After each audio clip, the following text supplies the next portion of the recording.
I don't know how many times I need to say, we don't need another World War II game. I'm getting sick of this shit.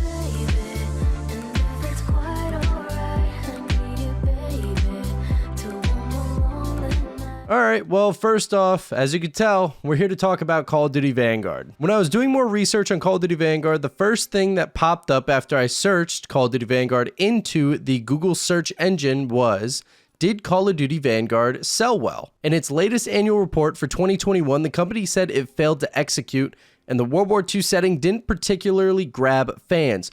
No shit! I could have told you that 1,000 times. It's another World War II setting game. There have been not one, not two, but 6 World War II titles for the Call of Duty franchise. If you think about this, Call of Duty, as of right now, has had 18 titles, 19 if you count Modern Warfare Remastered. But if we're not counting Modern Warfare Remastered, that means a third of your games are set in the World War II era. Can we please escape that? Go back to the modern. Go back to a little bit into the future. I mean, for God's sakes, we're 3 years away from being in Black Ops 2. I remember being very, very excited for this game when it was initially announced. I was like, cool, Vanguard. But I was, once again, very annoyed that was another World War II game. In my opinion, this video game overall is just a big mistake. But first off, let's talk about the campaign. And to be honest, prior to thinking about this video idea, there was no point in playing the campaign to me. I know it's what you're supposed to do when it comes to these new games. You go campaign, multiplayer, and then you move on to whatever else. Or you go campaign, zombies.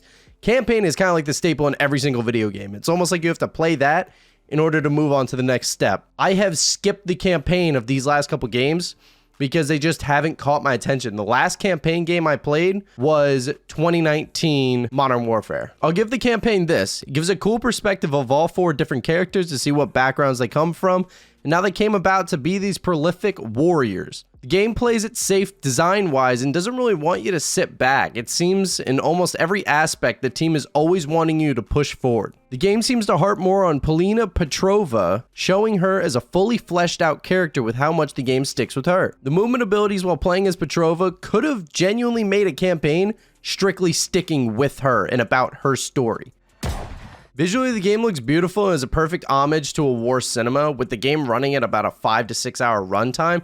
I give it a solid 6.5 out of 10. This is another point to bring up. I believe when it comes to every single World War II game, they have hit every single front except for the Italian front, so they're missing out on that one. And even at the end of the game, spoiler alert, they talk about Project Nova 6, Project Omega, Project whatever the shit. In reality, it was just stopping German covert operations from going all the way out to Argentina, Antarctica, and a couple other places like the Bahamas. But moving on to my bread and butter, we got multiplayer, baby! Woo! We're back! We're gonna be playing a great old game with MP40s, STGs, and Car 98Ks.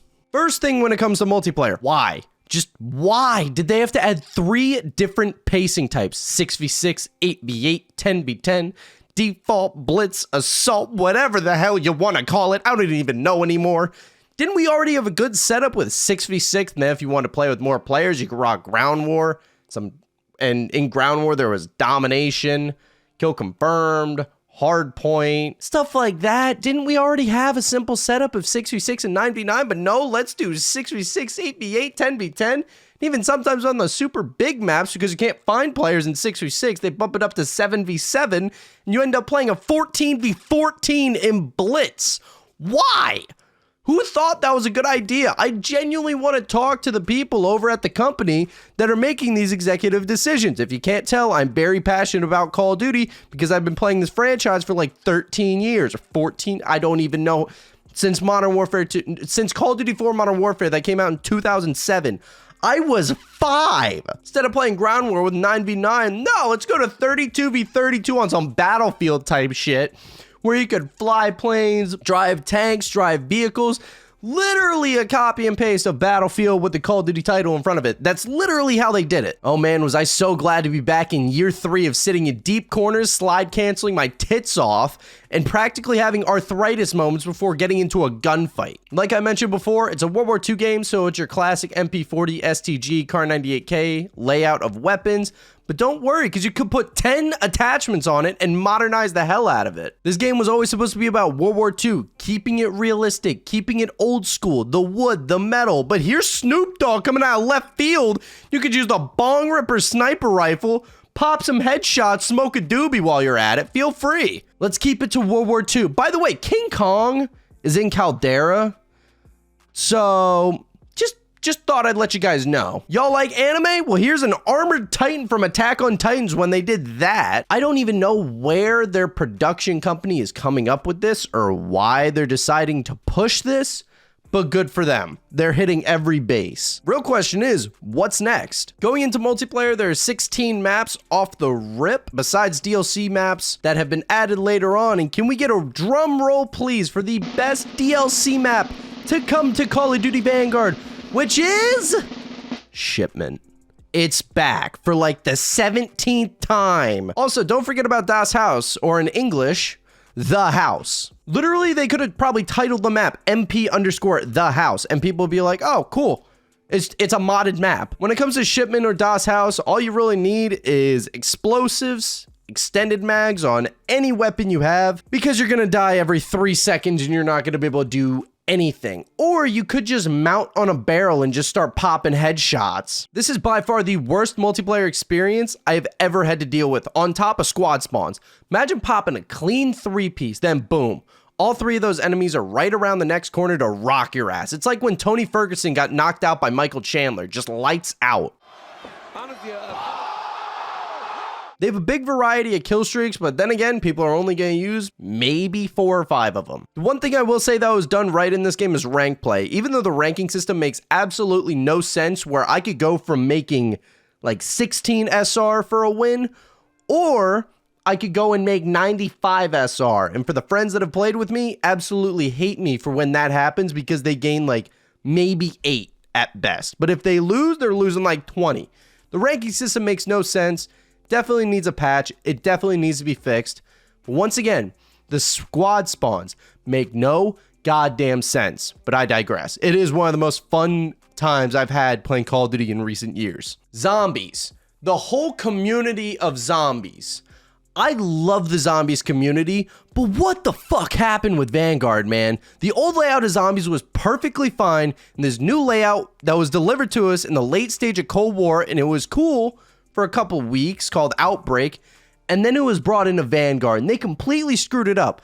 They didn't even drop a round-based map on launch, which makes no sense. It's got a cool name, Duran Fong. I remember sitting back looking at the trailer for this map thinking it was going to be super cool, super innovative, till they said it was not going to be a round-based map, and I sat back in my chair like with full depression, tear running down my face, the whole 9 yards. They managed to single-handedly kill a whole community with one game, one map.